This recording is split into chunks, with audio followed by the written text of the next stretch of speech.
Aren't you a little short for a stormtrooper?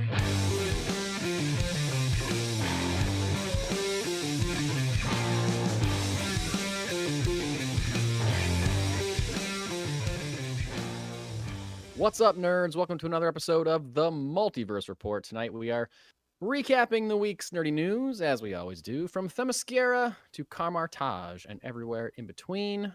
My name is Mike Gibson. With me, as always, Steve Haller. What's up, Steve?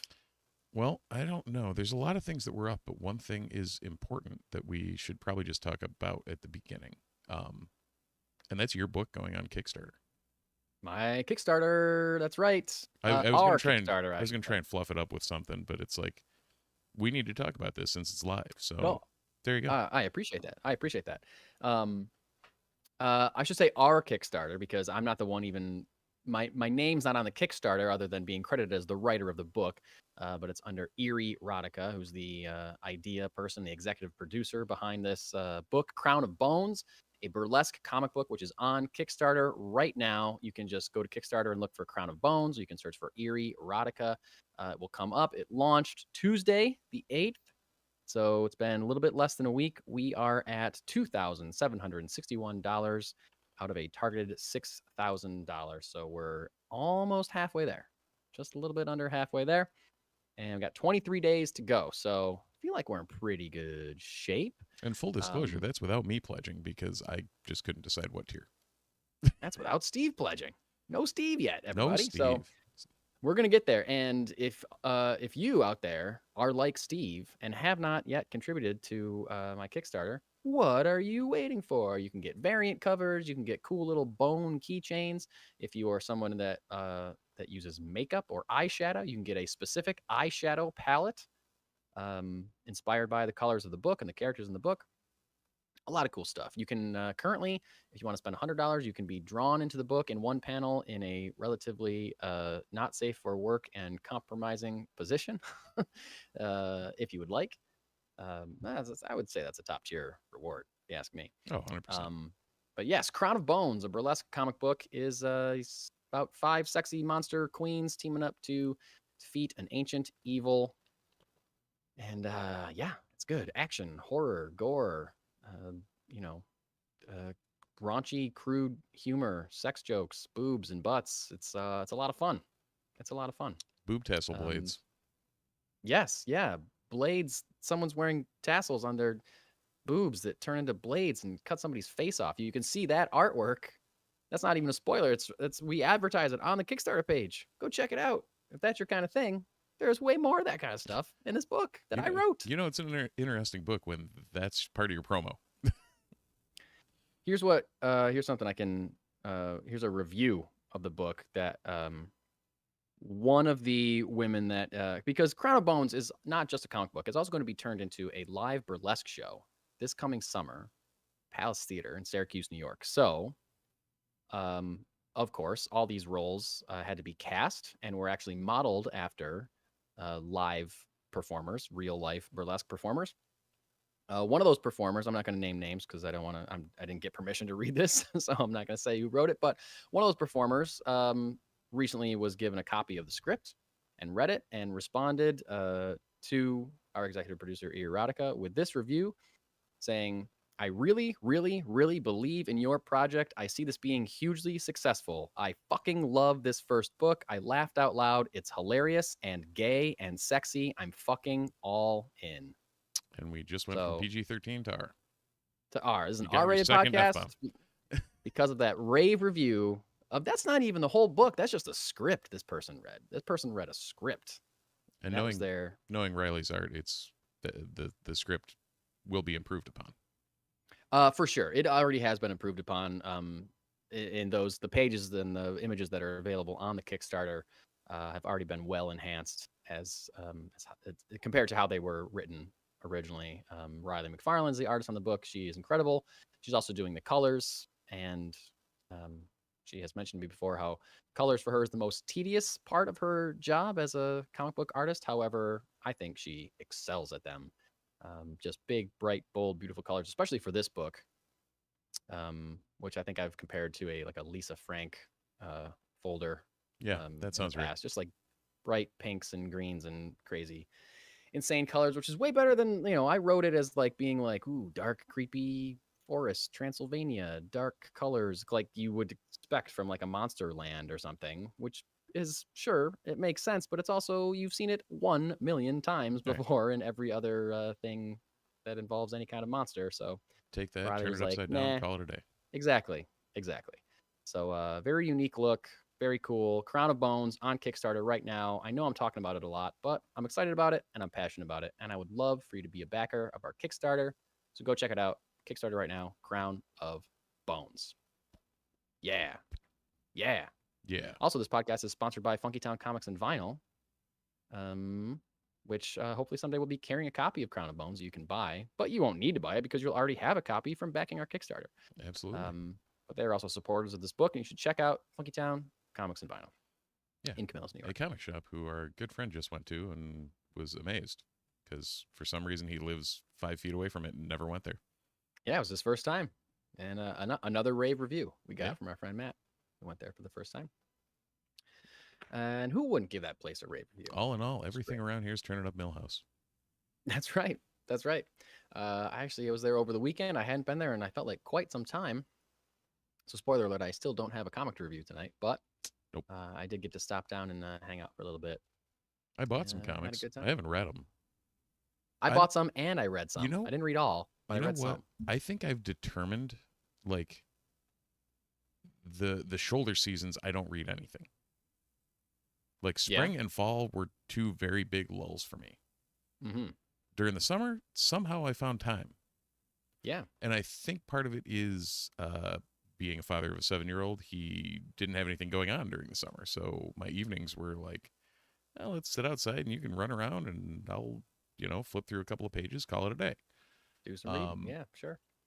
Whereas now it's like, all right, you've got this, you've got that, you've got this, you've got that. You're a Life busy happens, guy. man. Lot Life going on. happens. Sure does. Sure does. It also and it finds won't a stop way. happening. Yeah, that's true. Jeff Goldblum's right. In many cases. Should we dive into the rundown? Yeah, I don't know why Jeff Goldblum is right in many cases broke me, but it did. I don't know either. I'm yeah. trying to think of another case in which he was right, but I can't really think of anything outside of Jurassic Park right now at this moment. Can you think of any that he was wrong?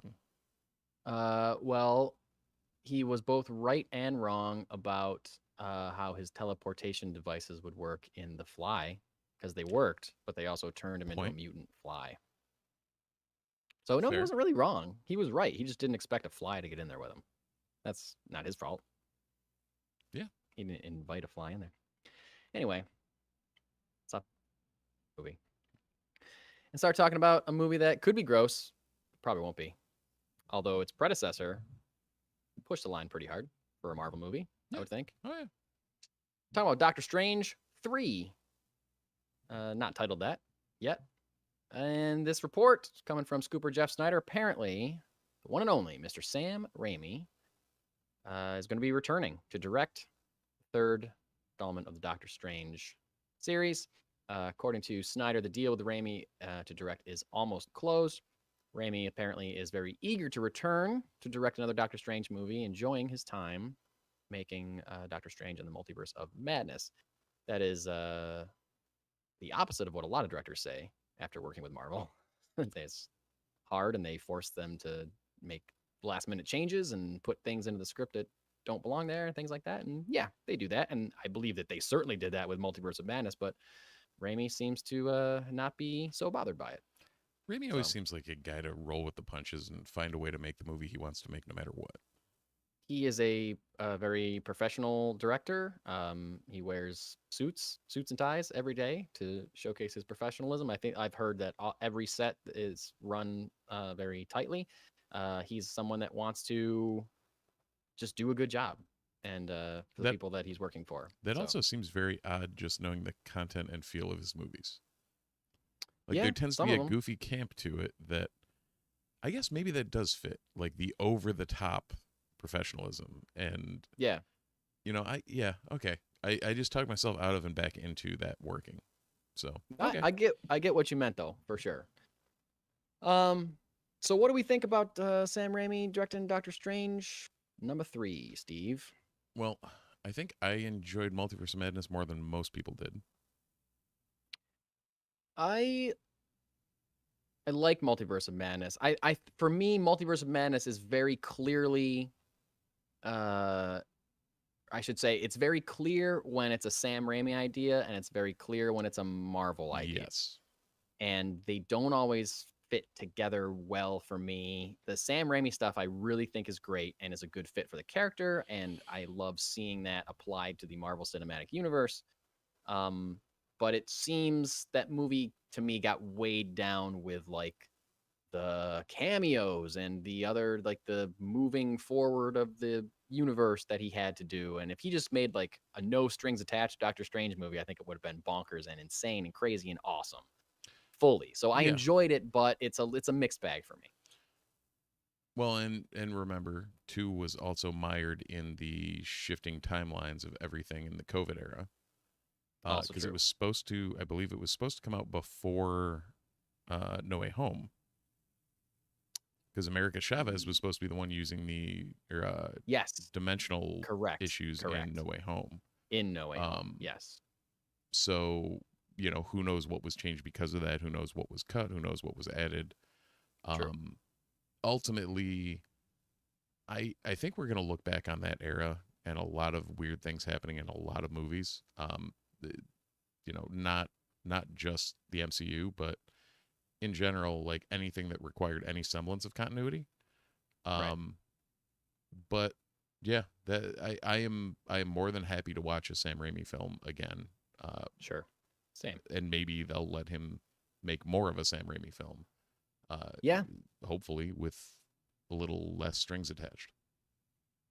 Yeah, that's kind of my hope too. Like I think Raimi struggles when he's in a position where he's getting a lot of studio notes, you know, Yeah. looking at you, Spider-Man 3. But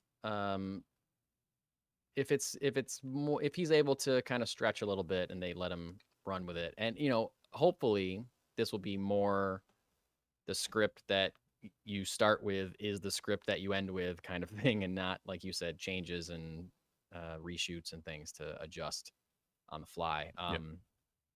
You know, I don't know that there's a cooler idea in phase 4 or 5 of the MCU than a zombie Doctor Strange fighting an evil Wanda Maximoff. Like, that is super cool. Possessing a dead Doctor Strange body and using like ghouls as bats as a cape or whatever to like fly him to Mount Wondergore and fight, like that was insane. That's an insane thing that I loved. Oh, I 100%. loved And that that, part, for like sure. you said, that's the Raimi of it all. Exactly. But at the same time, that's also the comic bookness of it all. Yes. Like, Yes. I think He's we've not been afraid to embrace goofy comic book stuff, Right. for sure. Yeah, which And nobody should be. No, and I think we've talked about it numerous times how Marvel is trying to make non-comic book movies to a degree. Right. And it really, like, embrace what your source material is. Like, it's They wild, are and it's they're wacky, not. it's Like, weird. I mean, they were, you know, we looked to them when the MCU started. That's all we said about them, is that they're finally not afraid to embrace the source material. Right. Well, and maybe it's like an accordion, like where they're, Sure. you know, going to and from the degree to which they're embracing it. Yeah. And but I think now they are, maybe it's that they're kind of out of like, you know, they're adapting what the Infinity Saga, or they're introducing classic Tony Stark, Steve Rogers, Natasha Romanoff, like all these characters that have been characters for 80 years or whatever. Yeah. Now we're getting into a part where they're getting into adapting more modern stories with more modern characters, and maybe the reception to those storylines weren't as warm or as just generally accepted. Right. And some of that could be people, you know, not liking women to star in movies and shows and things like that. People that hate She-Hulk or Wanda, or sorry, I mean Agatha along just because it's like female focused and things like that. But it could also be that just it's newer and it's not as in everybody's heart as something like the Infinity Saga, or, you know, the name Steve Rogers is. Do you know what I'm saying? Oh, like, I get it. It's they were able to play on the nostalgia almost of Yes. the rest of it. Yeah. We grew up even post the heyday of a lot of the heyday of Captain America was decades ago. We Yeah. knew who he was in the 90s just because he had an ongoing that just did the same thing every issue for God knows how long. Yeah. But like he was never a forefront character growing. Like I knew Cap and his shield, but it wasn't like he was the X-Men at the time or Sure. anyone like that Marvel was really pushing. Right. And I think we talked about that with Fantastic Four, where is their heyday over and can they revitalize it with this movie? And Yeah. it seems like Marvel Studios is trying to use that as their nostalgia kick for the future, while trying Yeah. to simultaneously add some of these timelines you're talking about, these newer stories. Right. Yeah. It's tough. It's tough. Like, yeah, like Captain America was never my favorite Avenger growing up or my favorite Marvel hero, Right. but he was always there. I always knew who he was. I knew Exactly. he was important. Same with Iron Man. I didn't care about Iron Man, but I knew No. he was important. I knew he was like a member of the team because he was just always there, and he had been there since the 60s or whatever when Right. he was same with Cap. But now I mean, same with Thor to a degree. Like same with Thor. Thor was not at Exactly. the forefront of the 90s in any stretch. Right. But now you're looking at a movie, someone that grew up reading Steve Rogers comics looks at Sam Wilson and can be like, like I just said, maybe they're a racist. They're just like, oh, Right. Captain America should be black or whatever. But you could also just genuinely be like, well, I only read the older Captain America book, so I only have an attachment to Steve Rogers as Captain Right. America because I read him growing up. I haven't read the Sam Wilson Captain America run, so I'm less interested in this guy being Captain America, having nothing to do with race or anything like that. Right. Let alone the Isaiah Bradley stuff, let alone any of those weird tie-ins that they've used. Exactly. So the original point I was trying to make, which I think I'm at a better point to make now, a better place to make now, is that they've moved into this realm where they're introducing characters and storylines that aren't necessarily as universally accepted as canon or as Right. just They're as not gospel. Right. They're not quite as ubiquitous to everybody who's watching. Like even people like my wife couldn't care less about any sort of comics. If you show her Captain America's shield, she knows Cap's shield. Yeah. Like exactly. It's a given. Yeah. Now with the Fantastic Four, they probably will have that moving forward. With the X-Men, they definitely will have that moving forward, at least for our generation. Like you show someone yellow and blue spandex and they know what's going on. Right. But that could also be the same thing as 10 years from now, if we get however many X-Men movies we have by then. Yeah. You're going to be like, what happened to Cyclops and Jean and Wolverine? Who are these characters that I don't care about? Right. That have been in the comics for 20 years. But if you stopped reading in the 90s, then you don't know who Armor is or whatever. 100%. And that's, it's a weird evolution that they have to deal with. That it's funny to think back 20 years to when the original Iron Man dropped and we're like, huh, okay, are we going to get to this point? Like we've gone way past, I think, where anybody thought those were going when we saw Mjolnir in Iron Man. Right. 2. Yes. End of Iron Man 2. Right. But speaking of not knowing where we're going with Marvel Cinematic Universe, there was a lot of rumors. I feel like I'm sick of there being so many rumors posted about the MCU. I just want factual information. Right. And it seems like there's more rumors about the MCU than there ever is about Star Wars or DC or anything else. And I kind of wish Kevin Feige would come out swinging a little bit more like James Gunn has been, being like, nope, that's not true. Nope, we're doing this. And Kevin Feige's pretty tight-lipped, I feel like, as far as like he's not on social media or anything like that, Right. like smacking rumors down and things like that. I kind of wish he would, because I'm sick of all these rumors. And I didn't even want to write them down, but there's so many that I just jotted a few down that I read, and we can kind of blow through them or not talk about them at all if you want. But several rumors have hit the internet this week. Yeah, you kind of grabbed a couple of the big ones, which like there was plenty of fodder, but these were kind of the I don't even hits. like talking about rumors really on this show, but I feel like I've just been reading so many MCU rumors that I feel like I wanted to bring them up, and like I said, go through them quickly. Well, Tom Holland, at least I was going to say at least two of them could make sense, and one of them is just weird. Yeah, Sure. Agreed. Tom Holland will be a lead character in Avengers Doomsday. He will also get a symbiote costume, which he will wear for the next few films, is what I read. And he will also have a strong relationship with Robert Downey Jr.'s Doctor Doom. Wanda Maximoff will return in Avengers Doomsday, but she will be Doctor Doom's love interest? What? And Captain Marvel will have a big role in Avengers 5 and 6. Great. She should. Right. Great. How's that? Why even report that? I mean, Great. probably because anything with Brie Larson seems to get clicks because of because people both hate positive and negative things. Yep. This Spider-Man stuff, man. I'm so sick of these multiverse Spider-Man rumors, and the more I hear them, the more I just don't have any faith for the future of Spider-Man's franchise with Tom Holland, which is a bummer because I love Tom Holland. But like, I remember after Avengers Endgame, people were like, well, Spider-Man's got to lead the Avengers. And it's like, just because he's a popular character doesn't mean he's a good leader for the Avengers. He's like supposed to be a teenager or whatever. Like, Yeah. I personally don't think Spider-Man should be leading the Avengers. That's what people are saying, that he's going to be a leader of the team in Avengers Doomsday. Please don't do that. Give us a symbiote suit? Sure. Get a symbiote suit. Right. I'd love that. As long as it has no connection to Tom Hardy's Sony Venom verse, great. If you have your own symbiote suit origin, I love it. Strong relationship with Doctor Doom, I hate that. I hate that just because he had a strong relationship with Tony Stark and the same guy is playing Doctor Doom. I don't like that at all. Well, now Doesn't make any sense. Now we are in, again, think about this. We are in the multiverse saga. I know we don't want to be, but we are. Yeah. If in that universe, Stark is Doom, then I get it. Like, yeah, the other rumor was that Robert Downey Jr. is only going to play Doom in Doomsday and Secret Wars, and will not be Doctor Doom after Secret Wars.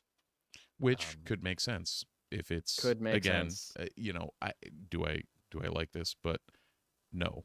But if it's something where, okay, he brought people to Battle World from some alternate timeline, and it's a weird, like, there's ways to make it make sense. Well, make sense, but I don't know. It's a stretch.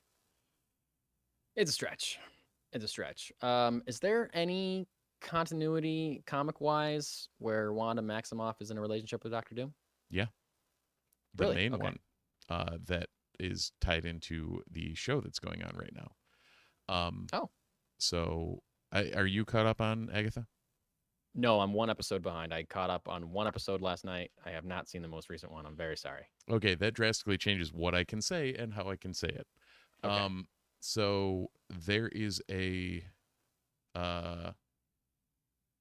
was a mini, I think it was like a 9-issue mini or something like that, that directly came out of the loss of Wanda's kids and her being completely devastated. Yep. Where she ends up with Doom, and Oh, I think I remember that now that you're describing. It was like, I want to say like 2010-ish, somewhere in there, like mid. Okay. Like just after around the end of the aughts, early 2010s. All right.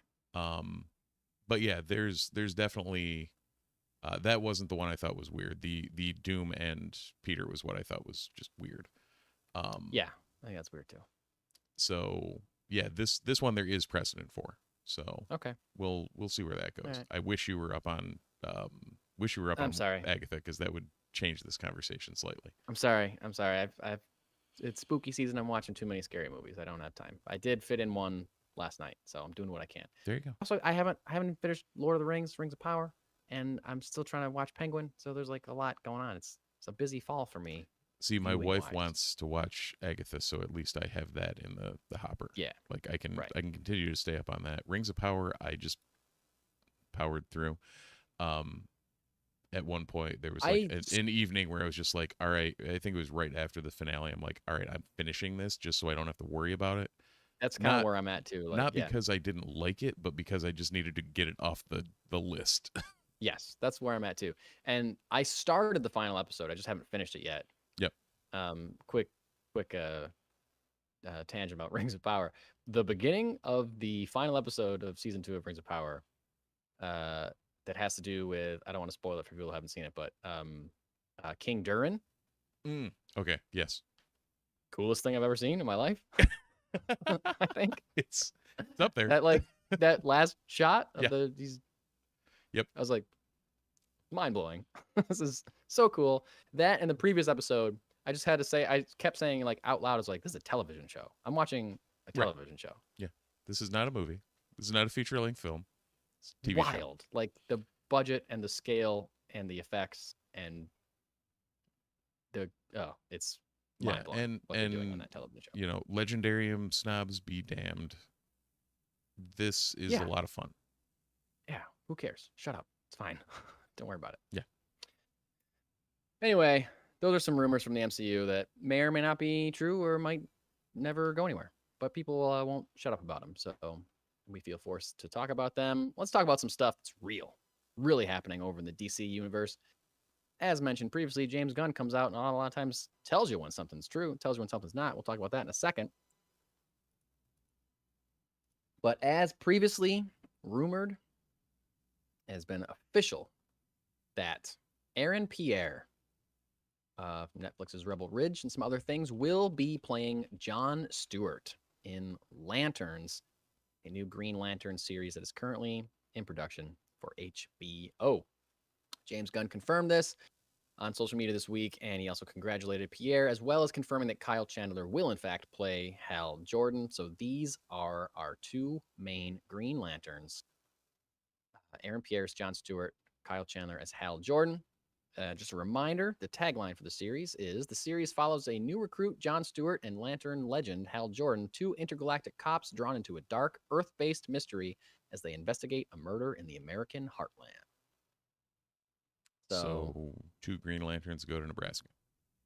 Yeah, I guess so. Mostly Earth-bound mystery, but there's got to be some cosmic stuff. There's no way you It's can't. a lantern. There's no way you can't incorporate the lore of the lantern thing. Right. They you just can tease it out over a series, but you gotta give us some space stuff. No, right? it just happens to be 2 dudes in Oklahoma with rings. Like there's no Right. explanation for anything. I mean, I guess as long as they're using the power rings, and of course they will. No, course they're they just will. wearing them. They're not going to use them. It's Just just wearing True Detective with Hey. them wearing rings. If this was a Green Lantern adaptation that was being made in like the late 90s or early 2000s, Yeah. 100% they would barely ever use their rings. Yeah.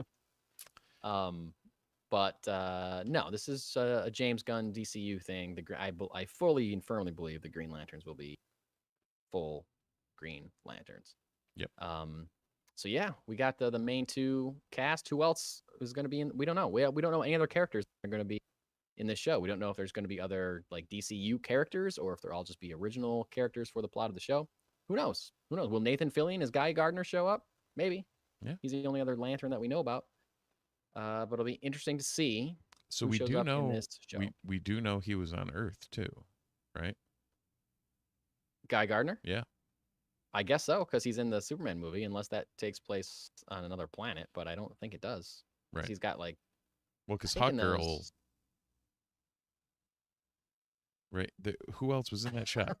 No, I'm trying to sorry. think of My the- brain was like trying to figure out that capture of like who else was in that scene with the him. set photo. Yeah, I know. Yeah. I think it was at least Hawkgirl, but maybe Mr. Terrific. Mr. Terrific is usually Earthbound. Right. I mean, and Superman is mostly Earthbound too, although he does, He can go wherever the hell he leave. feels like. he can go wherever he wants. Yeah. He's He's got, Superman. I'll he's find got a way. that going for him.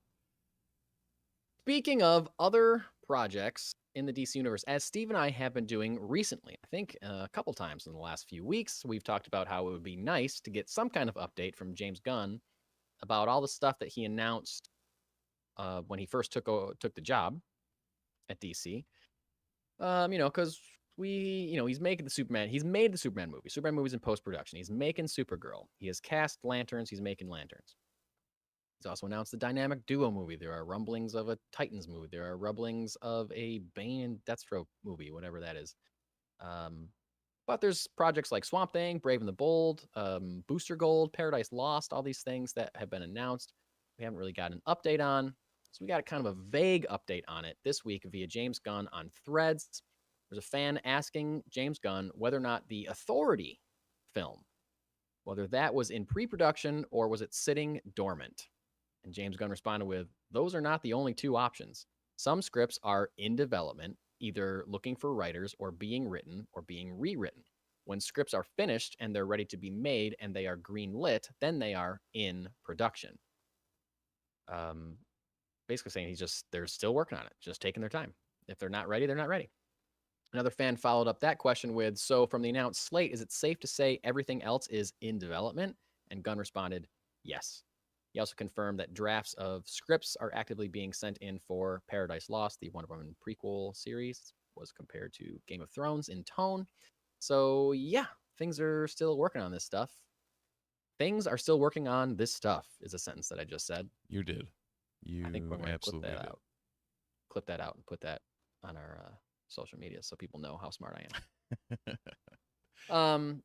He also responded to a rumor, he being James Gunn, responded to a rumor posted by Scooper My Time to Shine Hello, which is a name I see all the time, and I feel like a lot of his stuff is hit or miss.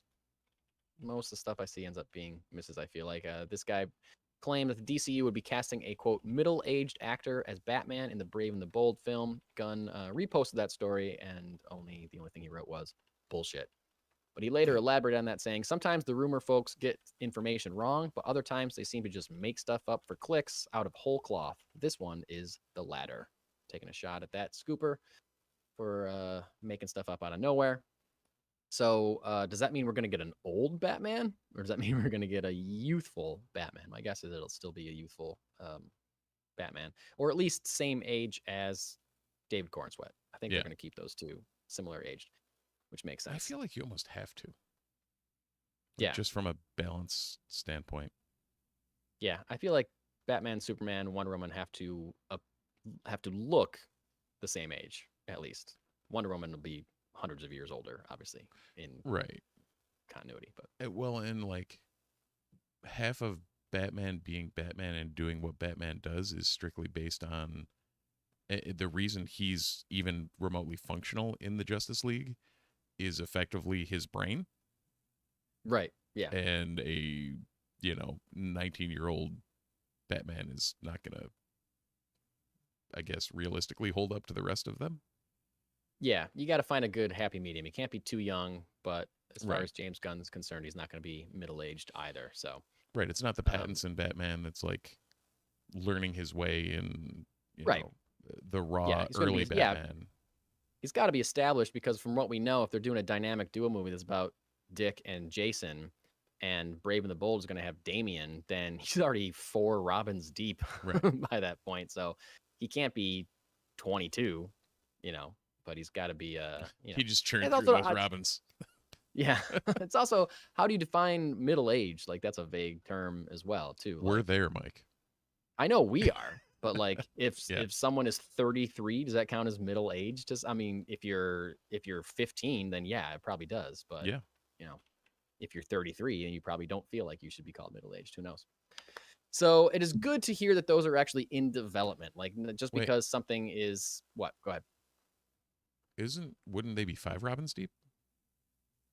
For Stephanie? Yeah, technically, right? Yeah, it depends. Like, I'm never sure if her being Robin is currently in canon or if it's a not. thing or not. Yeah, if it was like a one-off. I know, like, it happened. I'm not trying to say that it didn't happen, but like, I don't know if she's considered. I don't know if that's part of her in continuity past currently, because I feel like it has come and gone. So and to be fair, when you said 4, I forgot Tim. Oh yeah. So yeah, I was thinking those two, and then Stephanie, and then Damian. But so that he's at least 4 Robins deep. Yeah. At least 4 Robins deep, unless they're just going to cut Tim out completely, which I would hate because Tim's my guy. Tim's my Robin. There you go.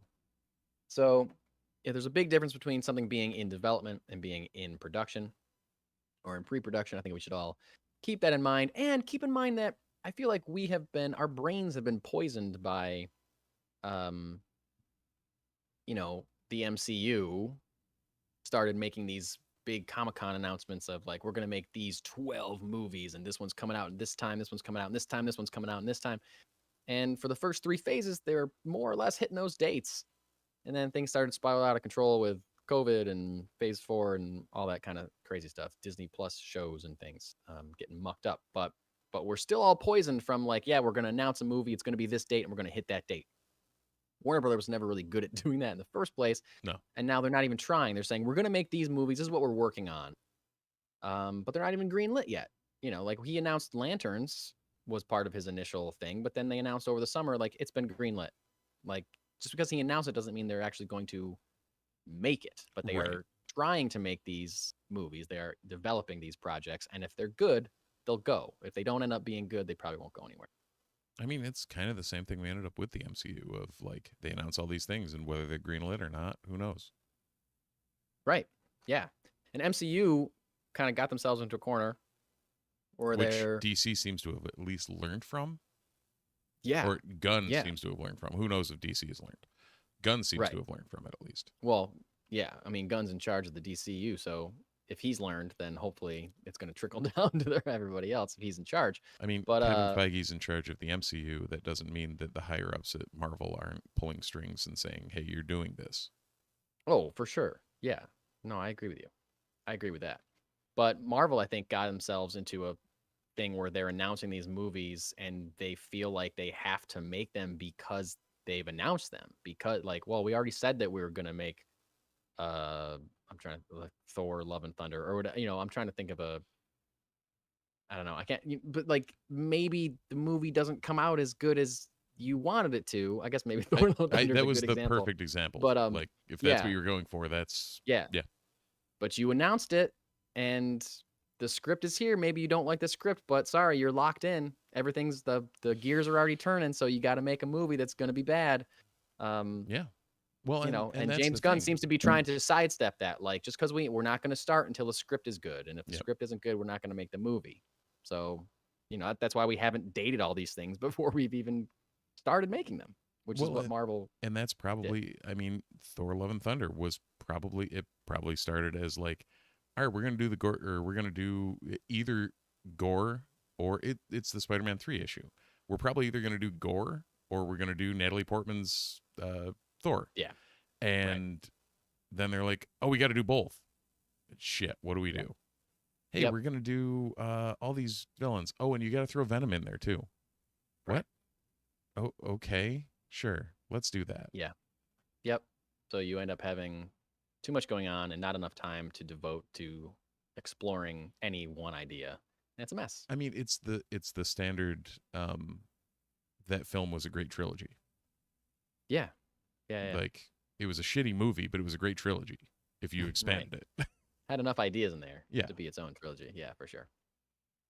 But I'm glad to hear that these things are still in development and still being worked on. Last thing, DC-wise, James Gunn also teased this week a Native American character that will be appearing in Peacemaker Season 2. He just shared a photo with the caption, "Who might this be?"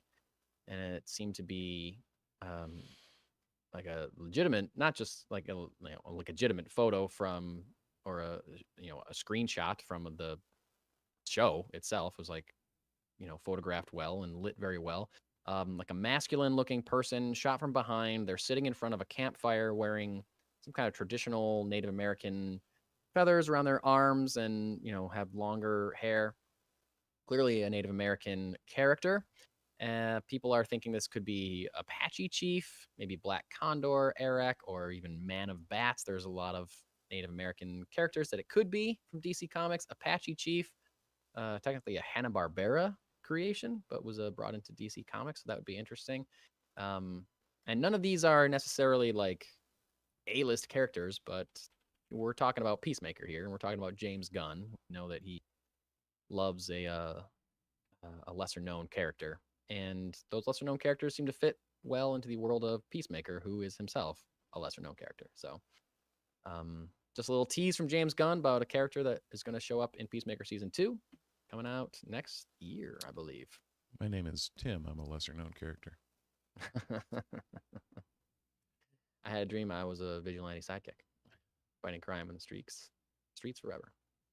So Marvel actually has their own this week another. It's probably a one shot at best, but well, not at best.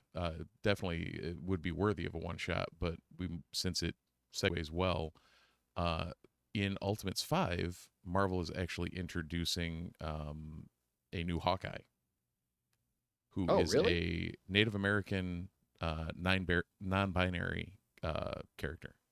Oh, cool. So it's I believe it's the first like fully fledged non-binary main character from them.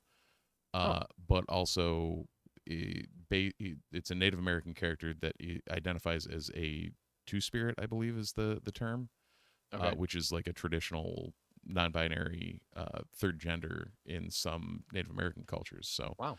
a lot of Native American representation this month. Yeah, for sure. So their name is just going to be Hawkeye. So they're going to be 3 characters that just call themselves Hawkeye. I want to say there's Is Clint more still than that. around? Is Clint dead yet? Kate still around? Well, I mean, this is an Ultimates, so Oh, it's an yeah, Ultimates. this is That's Ultimate right. Okay. in Ultimates Okay. 5. Okay, that makes sense. I can't remember But what someday, they said. Their if this name. character pops, you know they're gonna end up being Another Hawkeye. 3 Hawkeyes. Yeah, Yeah, 3 100%. Hawkeyes in main continuity for sure. Also, I Cool. can't share my screen, but the visuals on them look amazing. Just looks cool as hell. So Cool. yeah, should be good. Denny Camp doing his thing. Oh, awesome. Do you have a comic to review this week? I do not. I also do not. But you know what I'll say? I know it's nothing new. We've talked about this before. Zatanna, Bring Down the House. Holy hot damn. That book is fire. Yeah. That book is fire. So it I was able looks to. amazing. I hit 2. Is 3 out yet? I just read 4, my man. 3 and 4 are Okay, out. 4 is probably in my pull box then. I think 3 I have. I don't know why I asked about that, but yeah, that just absolute banger from the 2 issues I've read. Yeah, the artwork alone is just so good, and the story's great too. Story's really cool, but man, artwork just mind blowing, knocks me out every time I hear it.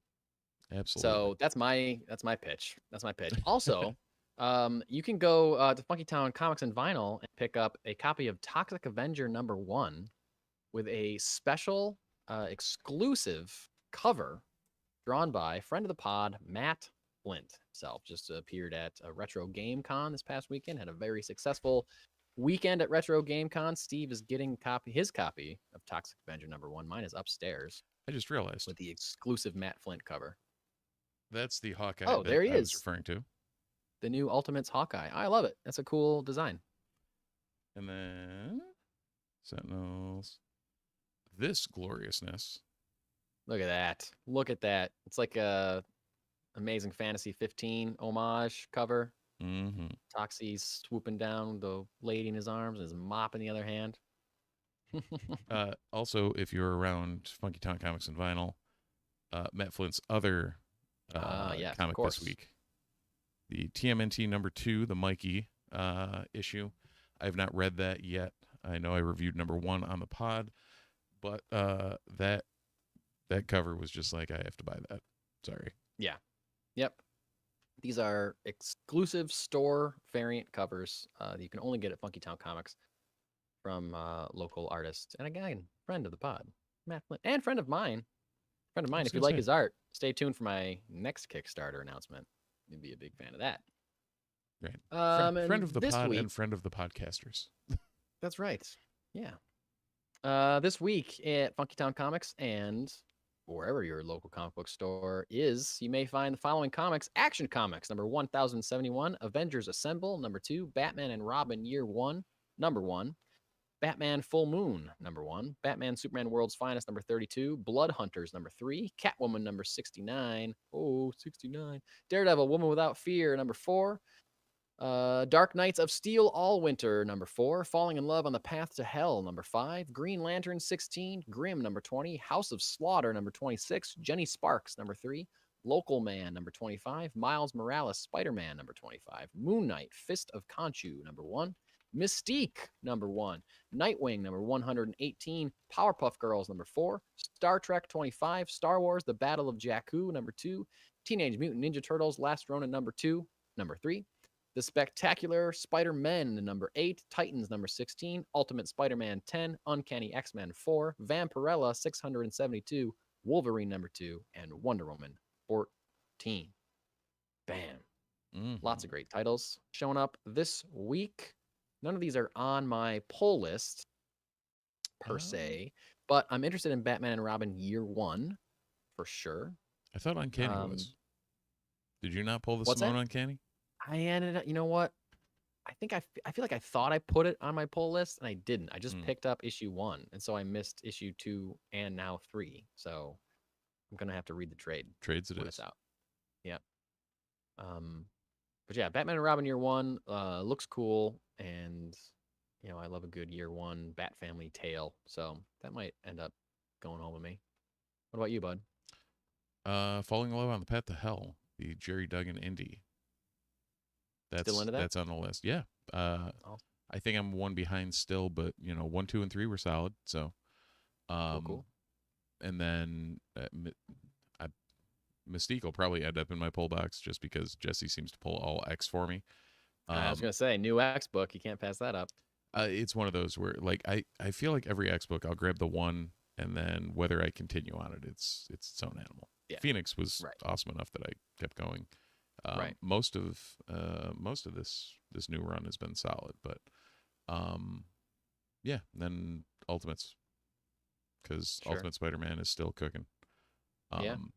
I don't know.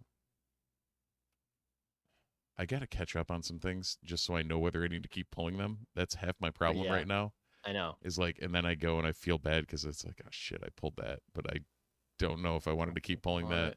Yeah. Yep. So I went in to Funkytown fully ready to drop Poison Ivy from my pull list, and then the new one was out and it had a great Jenny Frizen I was going to say, you saw the Frizen cover, didn't you?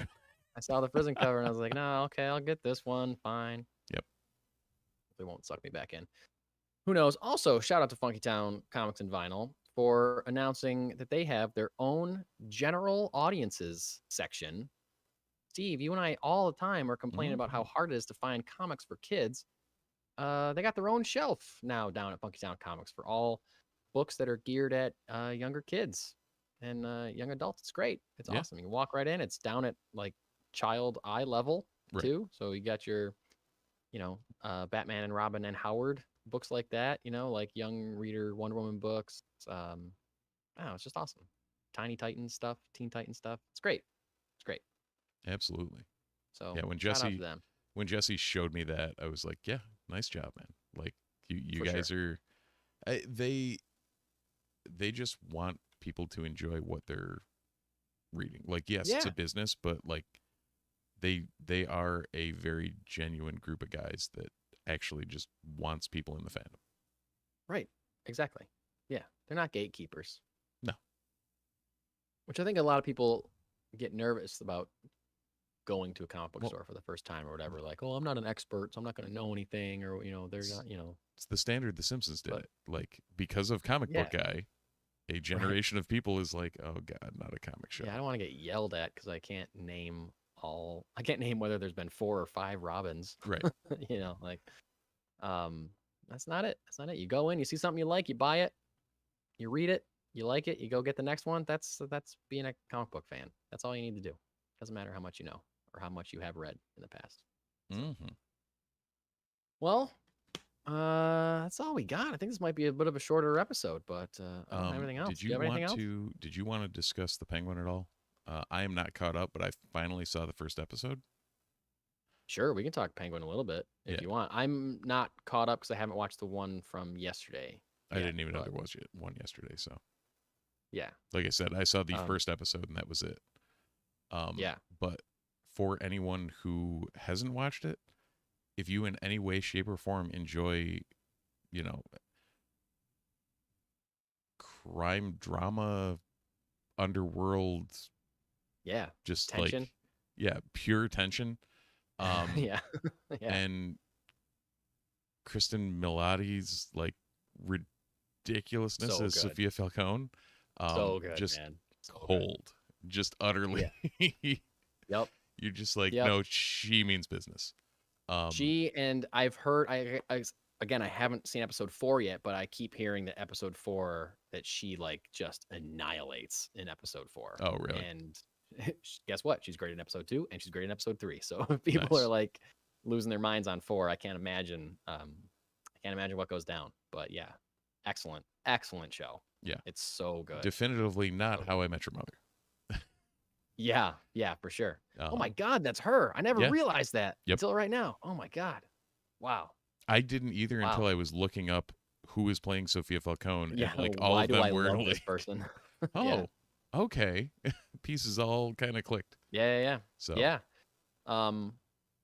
Yeah, just like you know how like at the end, again, I won't spoil it, but the end of episode 1, where Penguin is in like a tough position. Yeah. And it's like at the last minute something happens to get out, and he sees an opportunity to capitalize on it or to like get out. Like that's the whole show. That just 100%. keeps happening in every episode in different ways. Maybe not as extreme as in the end of that first episode. But yeah, that's the show. It's just him out of the frying pan into the fire and just keeps trying to figure out how to weasel his way out or double cross this person or gain slight edge.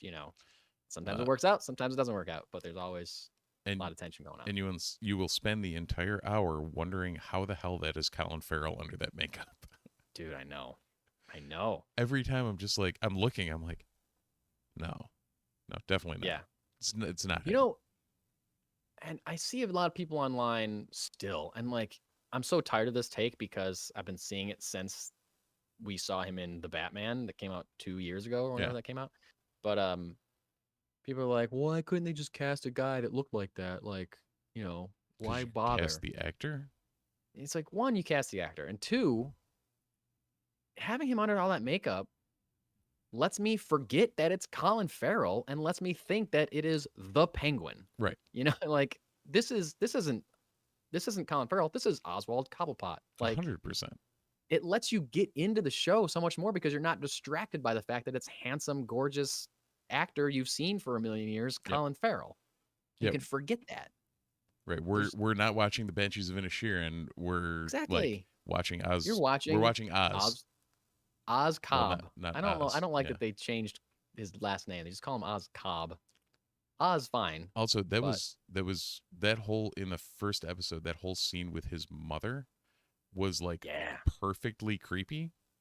And like I'm like, oh God, it's disturbing and also fits perfectly for the character and the show and everything they did in that first episode was like, I need to come back for more.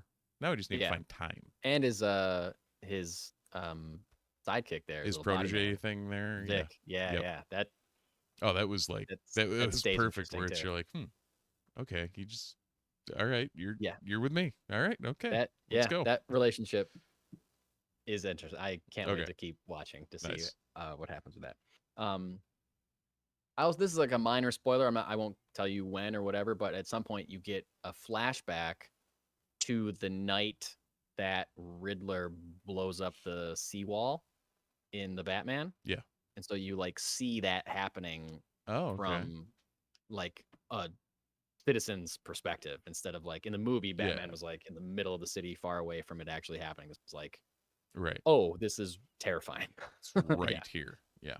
Yeah. Right here happening. So it's a very good show. Very good show. I can't wait to watch more of it.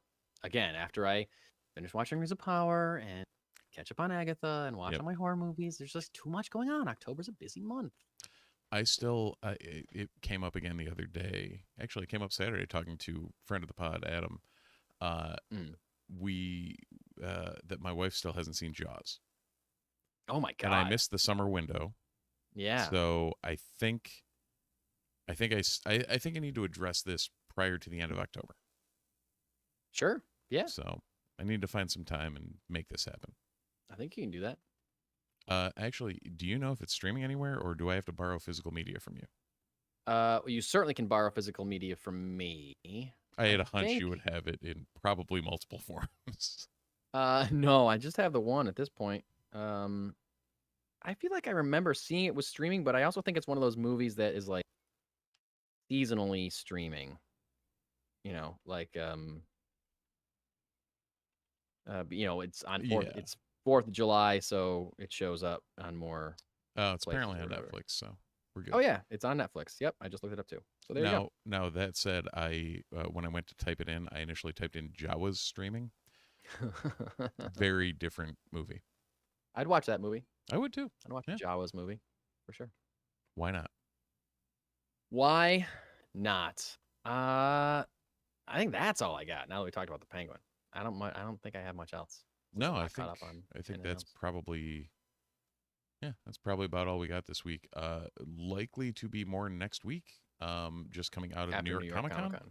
Yeah, So it'll probably be a comic heavy week since this does tend to be, San Diego tends to be the pomp and circumstance. This tends to be the books and boots on the ground and right.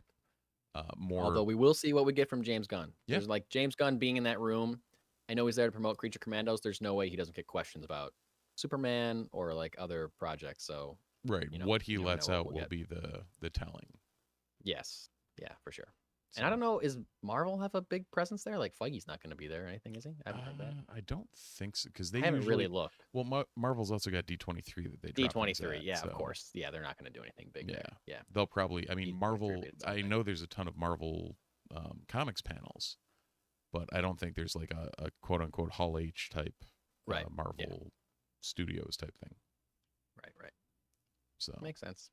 So yeah, in that case, cool. If you're wanting to hear our take on all the New York Comic Con stuff, you can hear it next week by liking, subscribing on YouTube or your podcatcher of choice. Feel free to leave us a review on any and all of those platforms. Check us out on socials, themultiversereport.com. If you want us there, and I skipped the fact that the Multiverse Report is where you find us on the socials. But yeah, that's kind of the gist. I mean, our name is our name, so if you Google it, you can find it. That's right. That is right. Listen to what the man said and do all those things. And until next time, as the two suns set over the burnt corpses of Owen and Baru Lars, we say thanks for watching, thanks for listening, and we'll see you in the multiverse.